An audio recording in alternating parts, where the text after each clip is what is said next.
todos muito bem-vindos. Eu estou adorando ver a tecnologia. É isso que eu estava celular pensando sendo agora. ligado, né? Pra quê, não é? Não, lógico. Aquele trago gritado meu foi recuerdos do curso. Assim, foi motivação. Seremos filmados. Mais alto. Se alguém sentar naquela cadeira, vai Não tem ficar problema, na não tem frente da problema câmera, não. Não, fica não. Isso aqui está funcionando? Nós estávamos aguardando que chegassem alguns outros jovens que confirmaram a presença, mas a chuva vai ter espantado. Tá ruim. De qualquer Tá bem maneira, ruim. e o trânsito está horrível, né? Se chegarem, a gente traz mais cadeira aqui para dentro e acomoda. De qualquer maneira, vamos começar, né, recebendo o Lucas e a Carol. Então, gentilmente, se propuseram vir falar com a gente sobre namoro cristão, afetividade e sexualidade. Isso, nós estamos realizando essa reunião também em resposta a um pedido do Secretariado Nacional sobre alguns pontos a serem tratados que são baseados no documento conclusivo do Sínodo dos Bispos para a Juventude. Isso é uma das coisas que o Secretariado Nacional destacou. A gente trabalhar com a juventude essa parte da castidade, da afetividade, da sexualidade, junto com as nossas comunidades, né? Então sejam muito bem-vindos. Nós vamos rezar juntos a oração do Espírito Santo, pedindo a eles que nos inspire e com certeza o nosso tempo vai ser muito bom. Em nome do Pai, do Filho e do Espírito Santo. Amém. Vinde, Espírito Santo. Enchei os corações dos vossos fiéis e acendei neles o fogo do vosso amor. Enviai o vosso Espírito e tudo será criado e renovareis a face da terra. Oremos. Ó Deus que instruíste os corações dos vossos fiéis com a luz do Espírito Santo, fazei que apreciemos retamente todas as coisas, segundo o mesmo Espírito, e gozemos sempre da sua consolação. Por Cristo Senhor nosso. Amém. Maria, Mãe de Deus e da Igreja, Rogai por nós. São João Batista. Rogai por nós. Em nome do Pai, do Filho e do Espírito Santo. Amém. Boa tarde, pessoal. Como a Fátima já falou, eu sou a Carol, tenho 24 anos. Como é de praxe, né? Eu fiz o 45º Emaús de Jundiaí, em 2014. Eu sou o Lucas, tenho 27, também fiz em Jundiaí em 2015. Não lembro o número. Deve ser 50, tem alguma coisa, eu não lembro. E hoje a gente veio partilhar um pouquinho do que a gente tem ouvido, né? Nos encontros que a gente tem participado junto e também no que aquilo que a gente, na proposta, né? Que a gente tem tentado viver junto, que a gente tem caminhado, né? A gente veio partilhar um pouquinho com vocês. E como no Emaús, bom, esse é um pouco do cronograma que a gente vai falar. Como a gente sempre começa com um texto de inspiração, então a passagem que a gente vai ler está em 1 Coríntios, capítulo 12. Então diz assim: Mas Deus dispôs no corpo cada um dos membros como lhe aprouve. Se todos fossem um só membro, onde estaria o corpo? Há, pois, muitos membros, mas um só corpo. O olho não pode dizer à mão, eu não preciso de ti. Nem a cabeça aos pés, não necessito de vós. Antes, pelo contrário, os membros do corpo que parecem os mais fracos são os mais necessários. E os membros do corpo que temos por menos honrosos, a esse cobrimos com mais decoro. Os que em nós são menos decentes, recatamo-los com maior empenho, ao passo que os membros decentes não reclamam tal cuidado. Deus dispôs o corpo de tal modo que deu maior honra aos membros que não a têm, para que não haja dissensões no corpo, e que os membros tenham o mesmo cuidado uns para com os outros. Se o membro sofre, todos os membros padecem com ele. E se o membro é tratado com carinho, todos os outros se congratulam por ele. Ora, vós sois o corpo de Cristo e cada um, de sua parte, é um dos seus membros. Certo. E o que a gente consegue, alguns pontos que a gente gostou, pelo qual optou por essa passagem, o que a gente gostaria de dizer é, primeiro ali no versículo 20, onde ele diz que há muitos membros, mas um só é o corpo. Então, geralmente a gente usa esse versículo para dizer referente à igreja, realmente a igreja, que todos somos partes da igreja em si, mas a gente quer ver esse daí também como, são muitas as partes da nossa vida, mas uma só é a nossa vida. Então a gente não pode dizer, eu sou bom naquilo, ou eu sou uma boa pessoa naquilo eu não sou tanto. Ou, eu sou um bom namorado nesse aspecto, nesse outro aqui eu já não sou tanto assim. Então, como uma unidade, a gente tem que entender que as coisas são um só. literalmente. Tá? Depois, no versículo 23, onde ele diz: os membros do corpo que são menos honrosos, estes cobrimos com mais decoro, e os que são menos decentes, recatamos com maior empenho. Então, justamente, às vezes, aquilo que não é tão importante, ou aquilo que a gente dá muita importância para algumas coisas e nem tudo aquilo recebe toda a importância. Na verdade, a gente também foi um pouquinho mais a fundo nesse daí, a gente entendeu que ele estava tentando falar alguma coisa como: no princípio a gente cobria as partes porque a gente dava a elas a devida honra. E hoje a gente já, então, começou-se por um significado e depois foi se deturpando o significado pelo qual as coisas foram feitas. Então, no princípio, tudo foi feito por questão de proteção, por questão de realmente dar honra. E depois a gente foi deturpando o resultado disso para dar um significado diferente a esses fatos. E depois, no 26, o último ponto que a gente queria falar, na verdade, o penúltimo ponto, é que se o membro sofre, todos os membros padecem com ele. Então, se uma parte não vai bem, todas as partes vão mal. Ou todas as partes acabam também sendo prejudicadas. Então, se eu torcer um pé, o corpo inteiro vai se prejudicar, porque eu não vou querer forçar aquele pé, vou acabar forçando a outra perna, a coluna vai começar a doer, vou começar a ficar de mau humor, então todas as demais partes vão começar a ficar ruins. Agora também, se as partes estão boas, bom, o corpo se age de forma boa, certo? Só dando um complemento, né, que às vezes a gente ouve falar, né, meu corpo, minhas regras. E o que essa passagem nos mostra também é que, muitas vezes, quando ouve essa frase, parece que o corpo é coisificado, né? Como se fosse um objeto. Isso aqui é meu, então eu coloco as regras nisso. Mas, na verdade, nós somos um corpo, nós não temos um corpo. Nós somos um corpo, assim como nós somos também a nossa alma, e também que a gente é templo do Espírito Santo, né? A gente é corpo com a igreja. Então, muitas vezes, se a gente se desvia do caminho, a igreja também sofre conosco. Bom, aí a gente começa a falar sobre os três suportes. Então, afetividade, sexualidade e castidade. Então, iniciando pela afetividade. Tá, então, basicamente, começando com o primeiro, né? A questão da afetividade. De uma forma bem geral, assim, e simplista, a afetividade é tudo que nos afeta, tanto interiormente quanto fora, quanto exteriormente. E fazendo uma analogia legal que a gente ouviu e queria trazer para vocês, é que a gente pode compreender a afetividade como se fosse uma cômoda, em que ela é formada por várias gavetas, e cada um individualmente tem a sua afetividade, de uma forma muito única. E a gente pode analisar, né, como a primeira gaveta como sendo o humor. Cada um tem o seu humor que muitas vezes foi construído ao longo da sua história. Por exemplo, tem gente que acorda de manhã super mal-humorado, mas aí depois que tomou café ou depois que almoçou, já está de bem com a vida, já está sorrindo e tudo mais. Cada um tem, isso faz parte da sua afetividade, o seu humor. Depois a emoção, que é individual de cada um, né? A emoção, por exemplo, quando eu coloco uma música para tocar, muitas vezes eu posso me emocionar, mas o Lucas não. Porque eu sou afetada, eu tenho uma emoção diferente da dele, eu sou afetada por aquela música de uma forma diferente que ele.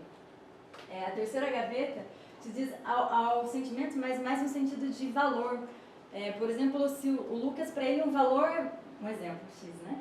É a pontualidade. Muitas vezes, se eu atraso com ele vai ter um sentimento de ficar muito chateado, muito magoado comigo, porque para ele aqui não é um valor. Então, isso passa pela afetividade dele também. O afeto, que é mais referente ao conceito que a gente traz das coisas. Por exemplo, se ele fechar o olho e eu falar, sei lá, Corinthians, política e lasanha. Ele vai ter um conceito diferente de cada um, que muitas vezes é diferente do meu conceito daquilo. Vai dar um sorrisinho na lasanha. E por último, né, e não por acaso, a gaveta que está embaixo é a paixão. E que muitas vezes a gente fica muito sensível a ela, e muitas vezes se a gente vive ela de uma forma desordenada, muitas vezes ela pode nos cegar e comprometer as demais gavetas. Muitas vezes a cômoda pode desmoronar se a última gaveta estiver com muita coisa, estiver abarrotada de coisa, ou mesmo se ela estiver vazia, não tiver o justo equilíbrio. Então essa analogia é legal para compreender as várias dimensões da afetividade. E como a paixão, é interessante a gente ter um olhar cuidadoso com isso. Bom, e aí a gente gostou também dessa ideia da cômoda por conta próximo assunto, que seria a paixão desordenada e a afetividade falha. Onde muitas vezes a gente tem a nossa cômoda e a gente fica acomodado, literalmente. Eu gostei da tocadinha. Falei pra você. E a gente fica acomodado. Por quê? Porque às vezes a gente olha tipo assim, essa gaveta está vazia, mas essa gaveta aqui está muito cheia. Vamos colocar coisa aqui numa gaveta na outra. Começa a misturar as coisas, ou começa a colocar coisas que não pertencem àquelas gavetas, coisas que não caberiam dentro delas. Numa analogia, numa brincadeira, a gente pode dizer, a gente tenta colocar o mundo dentro de uma gaveta.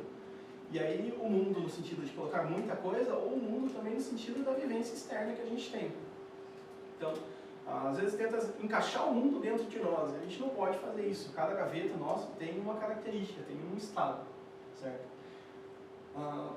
Que no final das contas o que a gente quer dizer é que cada uma dessas gavetas a gente tem uma característica, que obviamente é marcante, vai ter coisas que vão ser mais significativas para uma pessoa e não tão significativas para outra, mas tudo aquilo são meios por qual Deus consegue nos preencher. Então, são jeitos com quais a gente é atingido. E muitas vezes a gente tenta preencher esses vazios, essas gavetas, justamente porque a gente olha para ela vazia e diz assim, poxa, mas a gaveta um dia está vazia, tipo, como assim a minha paixão está vazia? Eu devo ser apaixonado por alguma coisa. E a gente coloca qualquer coisa ali para dentro simplesmente para dizer, não, eu tenho paixão, tá aqui, ó, eu tenho. Mas não era aquilo que deveria estar ali dentro, certo? Quase sempre a gente acaba fazendo isso, por quê? Porque a gente se sente solitário, porque a gente quer se sentir preenchido, porque, às vezes, porque a gente tem uma dependência afetiva em cima daquilo, dizer, tipo, não, isso aqui não cabe em lugar nenhum, cabe sim, tá aqui, ó, ele cabe aqui. Eu tenho certeza que cabe, eu coloquei lá dentro, cabe. Então, a gente acaba criando também uma dependência por conta disso. Então, a paixão desordenada e a afetividade falha nada mais é do que a gente colocar as coisas erradas dentro das gavetas. Tentar preencher nossas gavetas com as coisas das quais elas não pertencem. Outro ponto, né? Só voltando um pouquinho, complementando. A afetividade, sendo que é tudo que nos afeta, muitas vezes desde a nossa, sei lá, da vida intrauterina, a gente já vem construindo a nossa afetividade. Muitas coisas vêm nos afetando. Muitas vezes a gente traz feridas. Então, sempre essa questão da dependência afetiva, não vamos prolongar muito nisso, mas às vezes acontece não só em relacionamento em um casal, mas muitas vezes em relacionamento de amigos, de irmãos, de pais, em que tem um vazio e aí eu quero preencher com a pessoa, então eu projeto toda a minha felicidade na pessoa. E aí, por exemplo, eu acabo, sei lá, se alguém me convida para ir a algum lugar, eu só vou se aquela pessoa vai, ou eu preciso sempre que a outra pessoa esteja me reafirmando. E isso muitas vezes ocasiona porque tivemos feridas aí na nossa afetividade. Por isso que muitas vezes ao começar um relacionamento, muitas vezes a gente tem que discernir para ver, será que realmente é carência? Será que a gente não vai estar juntando as suas feridas e as minhas feridas?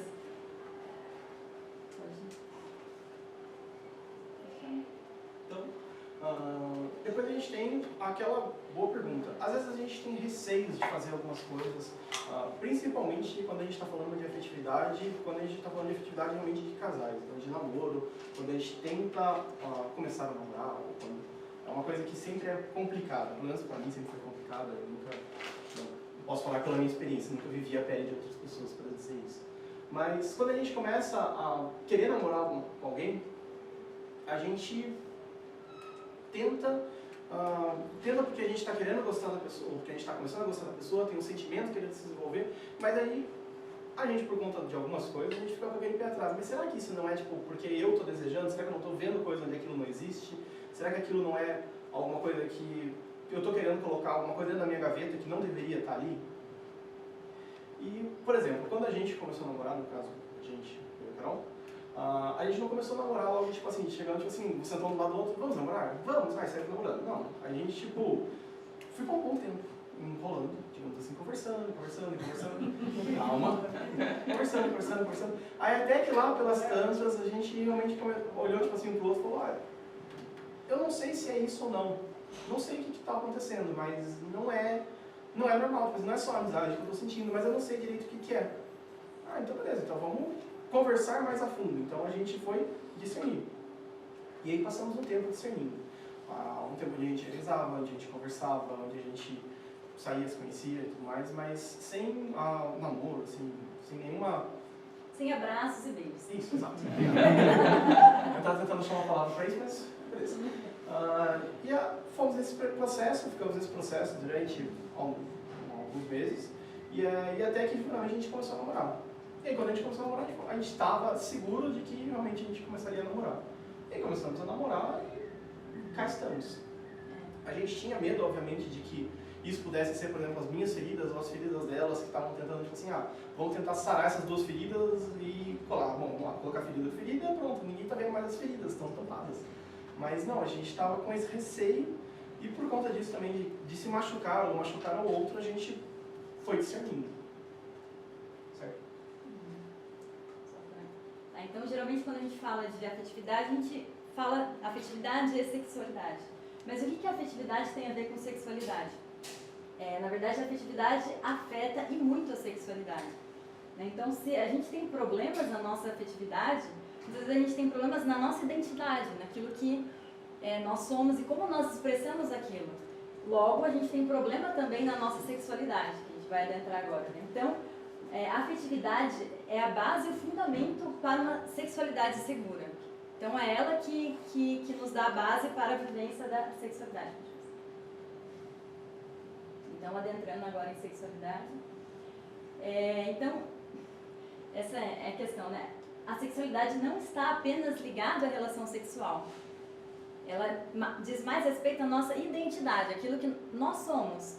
Então, eu, Caroline, 24 anos, mulher, vocacionada ao matrimônio, e, enfim, estamos aí. Bom, Isso é feita de casamento. Esperamos, ainda esperamos. Ainda dá tempo, Mas, então, tudo isso, que isso é a minha sexualidade, está relacionado à minha sexualidade. E um exemplo, né, uma piadinha sobre, referente a isso, né, o que é sexualidade, como que muitas vezes a gente relaciona com relação sexual apenas. A mãe foi buscar a criança na escola, e aí a criança perguntou para a mãe, né, mãe, o que é sexo? Aí a mãe falou, começou a desconversar, né, começou a desconversar a criança.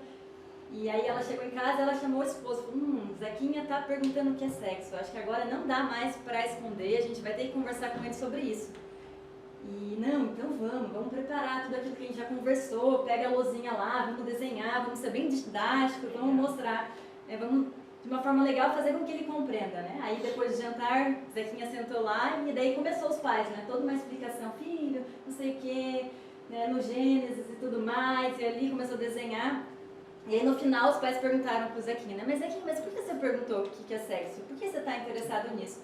Não, mãe, é porque na escola me deram um formulário para preencher e lá tá perguntando, sexo, M ou F? E aí os pais já estavam achando que Zequinha já estava relacionando com a relação sexual. Então, para ver como que muitas vezes essa palavra, logo em seguida, já traz em nossa mente essa... essa palavra muitas vezes já traz na nossa mente toda uma carga relacionada só à relação sexual. Vai.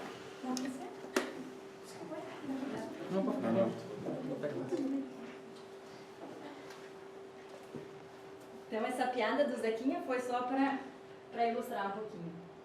Bom, e aí, seguindo então nesse tema de sexualidade, a gente foi buscar algumas definições. O nosso primeiro intuito era buscar uma definição que não fosse uma definição que nós, puramente, seríamos, alguém poderia dizer, não, mas isso eles acreditam porque é a fé de vocês. Então a gente foi buscar na Organização Mundial da Saúde o que era sexualidade. E lá está escrito o seguinte, a sexualidade humana forma parte integral da personalidade de cada um. É uma necessidade básica e um aspecto do ser humano que não pode ser separada de outros aspectos da vida. A sexualidade não é um sinônimo de coito ou se limita à presença ou não do orgasmo. A sexualidade é muito mais do que isso. É a energia que motiva a encontrar o amor, contato e intimidade, e se expressa de forma a se sentir nos movimentos das pessoas e como estas tocam e são tocadas. A sexualidade influencia pensamentos, sentimentos, ações e integrações, e, portanto, a saúde física e mental. Então, essa é a definição de sexualidade na Organização Mundial da Saúde. E como não deveria deixar de ser, a gente também traz uma definição do nosso querido catecismo. Então, o que diz o catecismo sobre sexualidade? A sexualidade afeta todos os aspectos da pessoa humana em sua unidade de corpo e alma. diz respeito particularmente à afetividade, à capacidade de amar e a de procriar. E, de uma maneira mais geral, a aptidão a criar vínculos de comunhão com os outros. Então, elas são razoavelmente parecidas. Aqui muito mais focada no espírito, na Organização Mundial da Saúde muito mais focada no corpo, mas elas são complementares as duas definições, certo? E o que é sexualidade de verdade? Então, a gente pode compreender a sexualidade como sendo uma interface entre o nosso corpo e o mundo, a forma como a gente expressa o nosso interior. Então, é impossível dizer que alguém não exerce a sexualidade, porque todos nós nos expressamos de alguma forma. Todos nós nos relacionamos com as pessoas, então, de uma certa forma, você já está vivendo a sexualidade. E ela também está muito ligada com os nossos sentidos. O tato, o visual, o olfato, o paladar. Até uma questão, né? Dado que está ligado com a identidade, o homem ele tem uma questão visual muito mais sensível do que a mulher. E a mulher, muitas vezes, o tato.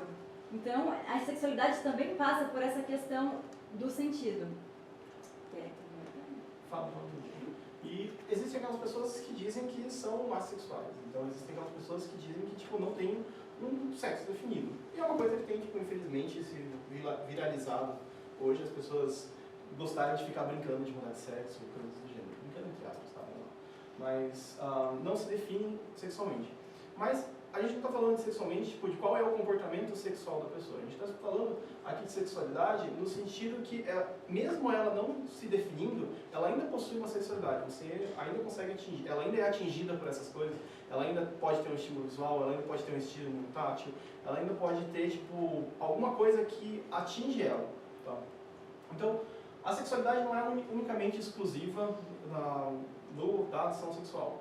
Ela também pode ser, por exemplo, um jeito das pessoas se manifestarem e de, tipo, chegarem, se aproximarem uma das outras. Então, por exemplo, às vezes a gente quer se aproximar de alguém, ou quer conversar com alguém de alguma maneira mais forte.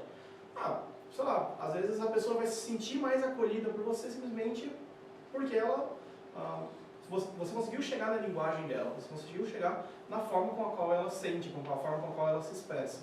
Então, isso também tem a ver com a sexualidade. A gente não pode deixar de... Isso aí eu tentei tirar, mas ele não deixou.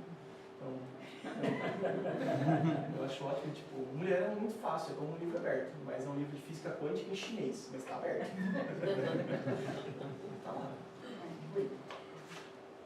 E aí a gente entra no último tema, que é na última parte dessa daqui, que é a castidade. Então, Tem muito tempo, vocês falaram meio agora e parei. não, é porque a gente não tá nem na metade. Tem 21 eu de tenho 40, eu tô vendo lá. Ok, chegou na metade. Tá na metade, pode. Então, já adentrando, né? Falamos de afetividade e sexualidade, agora o que vem à mente é o sexto mandamento, né? Não pecar contra a castidade. Mas aí então, o que é castidade? Né? Levanta o mandamento, mas o que é castidade? Abstinência sexual? Cinturão, Pode passar, amor. Não é abstinência sexual. Pode passar, amor. Aqui é a definição do catecismo. A castidade significa a integração correta da sexualidade na pessoa e, com isso, a unidade interior do homem em seu ser corporal e espiritual. A virtude da castidade comporta, portanto, a integridade da pessoa e a integralidade da doação. Então, acho que essa linha última aí, final, acho que é a integridade da pessoa e a integralidade da doação. Então, a definição mais sucinta de castidade, que a gente possa compreender de uma forma legal, é referente à integralidade, à identidade. E quando a gente fere a castidade, quando a gente age peca contra a castidade, a gente está agindo contra a nossa unidade, a nossa integralidade. A gente está vivendo de forma dividida.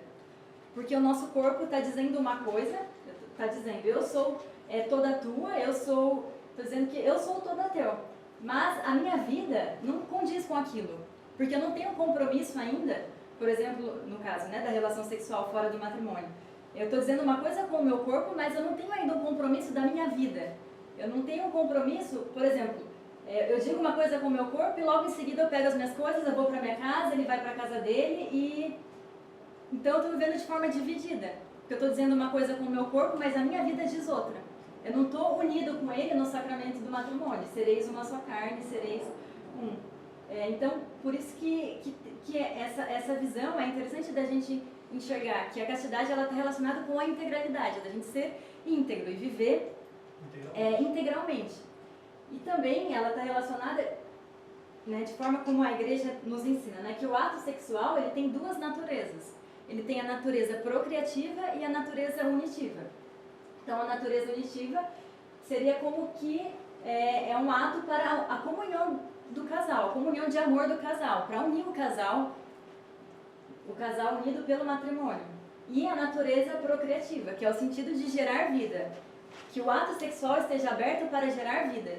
Então, né, vivendo uma relação sexual fora do casamento, muitas vezes você não vai estar vivendo nenhuma das duas naturezas. Então, de uma certa forma, você não está vivendo na integralidade, na unidade.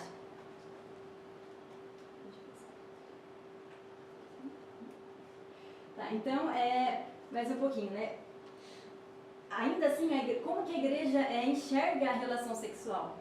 Ela enxerga como sendo a coisa mais santa e linda que o homem pode ver. A igreja, ela tem essa visão de que o prazer da relação sexual, ele é bom, ele é uma coisa boa, ele é uma coisa louvável.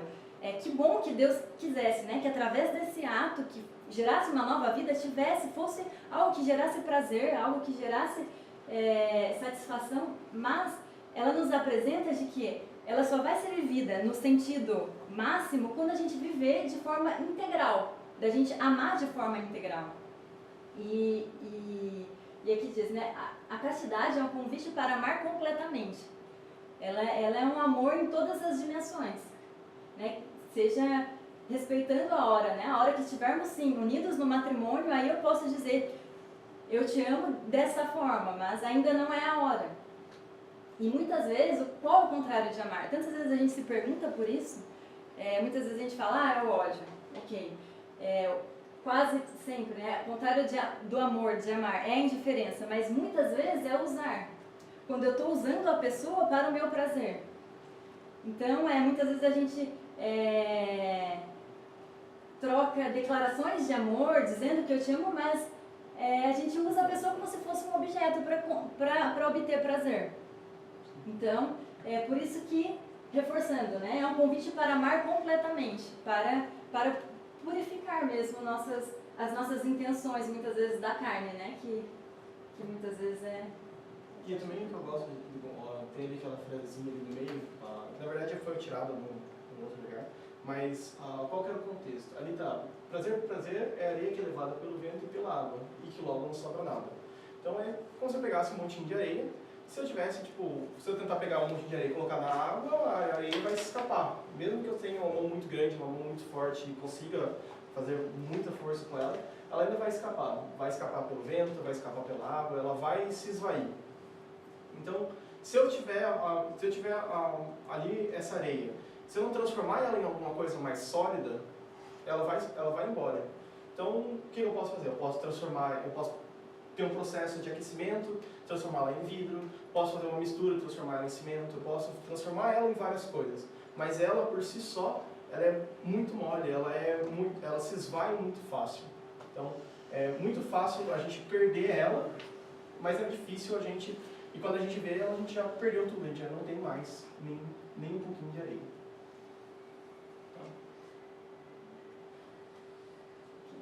Tá. Bom, aí aqui tem uma frase do Papa Pio XII que a gente achou muito boa, na verdade, tá no catecismo. Na verdade, a gente pegou do Betão. O Betão que falou pra gente gostou dela. Então, foi o próprio Criador quem estabeleceu que nessa função de geração, os esposos experimentassem o prazer e satisfação do corpo e do espírito. Portanto, os esposos não fazem nada de mal ao procurar este prazer e gozar dele. Aceitam o que o Criador lhes destinou. No entanto, devem saber se manter dentro dos limites de uma justa moderação. E aí, ele deu quando a gente ouviu isso aqui, a gente achou interessante por conta da justa moderação. E a gente tem, vários cenários no mundo. A gente tem cenários onde você tem pessoas que vão completamente para a libertinagem. E você tem cenários onde as pessoas vivem num tabu gigantesco. E às vezes, justamente, os dois extremos eles não são bons. O ideal é um meio termo, uma justa moderação. Então, no caso, que a gente, quando conversamos sobre isso, a gente estava falando, o casal que estava conversando com a gente estava falando, eles sempre viveram uma libertinagem muito grande. E aí, de repente, quando eles descobriram a igreja, quando eles descobriram o que era a castidade, a beleza dessas coisas, eles viveram, de repente, numa época, um tabu muito grande. Eles já eram casados. Já eram casados, isso. Então, sim. Então, eles viveram um tabu muito grande. Por quê? Porque eles descobriram aquilo e eles enxergavam, agora com os olhos meio tipo, sabiam tudo que eles já tinham feito e, de repente, eles resolveram viver um tabu muito grande. Até que eles descobriram que esse tabu também não estava fazendo bem para a relação deles. E aí eles encontraram o ponto, foram estudar mais a fundo, e encontraram essa fala da justa moderação, que é justamente o equilíbrio. Que você não pode estar